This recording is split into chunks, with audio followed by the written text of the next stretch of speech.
My name's Racquel Meury, and this is regarding my parcel 0044710. I've presented from a certified arborist the vegetation survey on my vacant property, along with photos of several views of the property. Adjacent to the property is a house that I have, and my understanding from a letter that I've received from Mr. Schwab is that my vacant lot is a Tier 3, but you're looking at changing it to a Tier 1.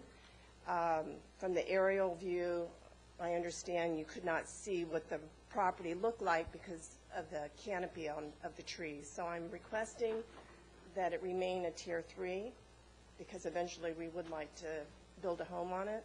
And you'll notice in the neighborhood that there's, I would say, at least 70 to 80% down the street is developed, and there is a paved road. So.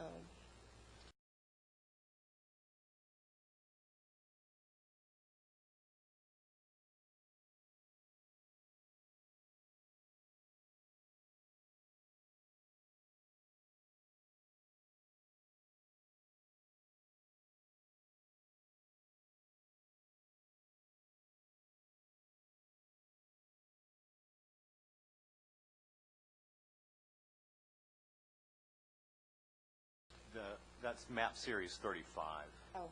Map series 35, which is shown on the screen. And this map is showing the recommended conditions as they exist. Can we highlight the two parcels?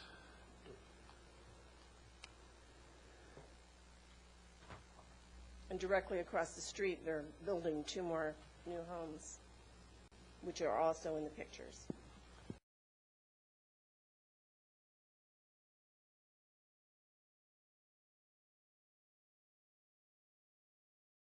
Okay, so you own the house. The yellow house on 151 Atlantic.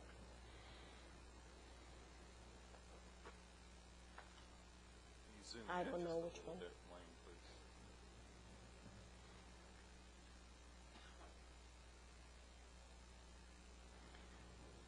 The flat roof.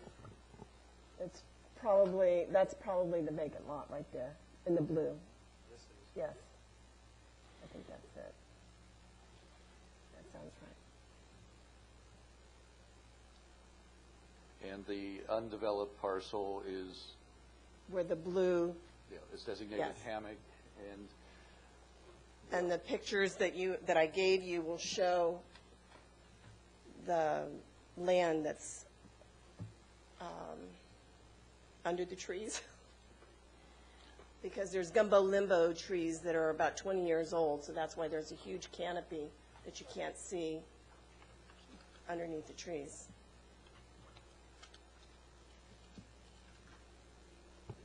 If I may, so ma'am, there's one parcel that's the subject of your Correct. decision. Just the vacant lot. And do you know, like, when and under what circumstances the understory was cleared? This was property that I inherited. My parents purchased this property in the 70s, and the vacant lot, they've always had it, it's always been pretty much like it is. There was a short time where weeds had grown up and it became a dumping ground, so we've tried to keep the leaves clean so that people don't put their trash on the property, because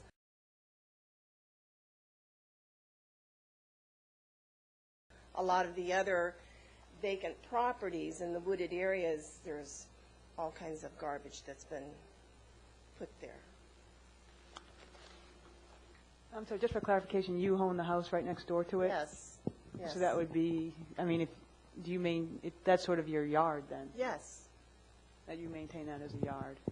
Yes. I usually just take a blower and blow all the leaves away, because they all, gumbo limbo tree leaves end up in where the house is, and it just makes a big mess. So that's why it's clean like that. But we're not going in there cutting trees or anything of that nature. It's I mean, sometimes the grass will get high, we'll use a weed whacker, but that's the extent. May I ask, staff, do we have any information on the clearing permits or history of authorization for clearing on the property? No, we don't, but bear in mind that permits are not required unless someone is proposing to remove hardwood vegetation 4 inches or 6 inches DBH or greater. So maintenance of the understory doesn't require a permit. We do issue a permit for removal of exotic vegetation, but I don't have any record or know of any record of a permit for that. One thing I would point out to the committee is to bear in mind from the criteria standpoint and from the definition of what Tier 3 is bear in mind that it's acknowledged in the ordinance and in the comprehensive plan that it's entirely foreseeable that there will be isolated fragments of hammock within Tier 3 areas. The ordinance and the policies were never intended to protect every tree, if you will. And clearly this is an infill area. It's a well-developed subdivision, complete infrastructure, sewer, water. So with the exception of the tree coverage, subdivision as a whole meets what we would consider to be a Tier 3 criteria.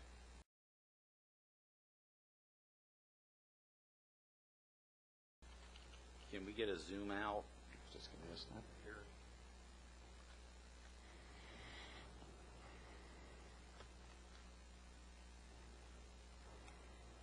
So by your statement, are you suggesting then that every parcel that we're looking at that might be designated as a spa or a Tier 1 ought to be converted to Tier 3? Depending on the condition of the ground, I mean, my initial thought on this is that 147A should be Tier 3. Michael, We acknowledge that there are, the code and the policy acknowledges that there will be instances where there are isolated fragments of hammock within those Tier 3 areas. And where that complete infrastructure exists, those are the areas that have been identified by the code and the policy and the comprehensive plan as appropriate for infill.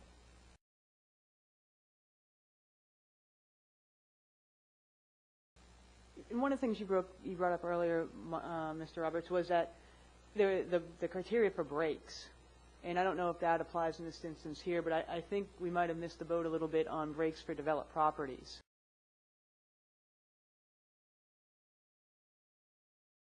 Bear in mind the language that you refer to as far as constituting a break. Those are developed. That break is that criteria applies to special protection areas.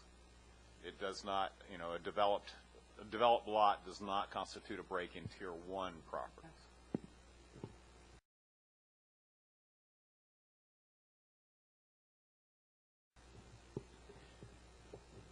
What do we know about the species dependency or otherwise the habitat value of this hammock that this parcel sits in?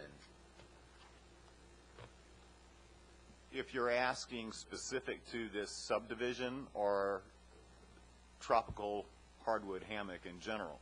No, this subdivision. I'm not aware of any specific use. I would suspect that there may be the occasional snail, certainly roosting and foraging by white-crowned pigeons potentially. But I don't have any specific knowledge as to endangered species use in this particular neighborhood. There's no federally listed species that are known to use this neighborhood. As probably as far as terrestrial, it would be state-listed ligulous tree snails. Pigeon. And then, yes, and white-crowned pigeons and other birds would use it. I guess the big hammock parcel to the west there is, I assume, is public land? That's a different story altogether, yes. And there is no spa, it's, all the hammock is mapped as Tier 1 in this particular subdivision on this map. The red is Tier 3, correct? Correct. Well, the brick red is Tier 3. From what you're seeing on your screen, what shows as red is Tier 3, yes. And one final question for myself.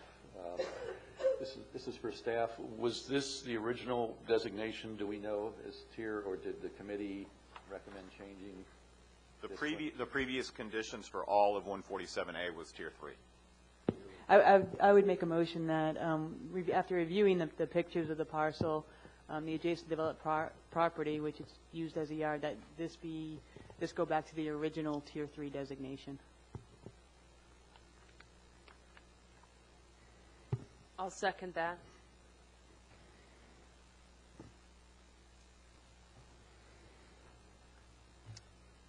Is that it for me?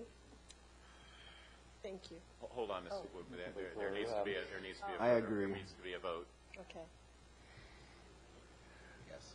Yes. So it carries. We recommend. Thank you very much.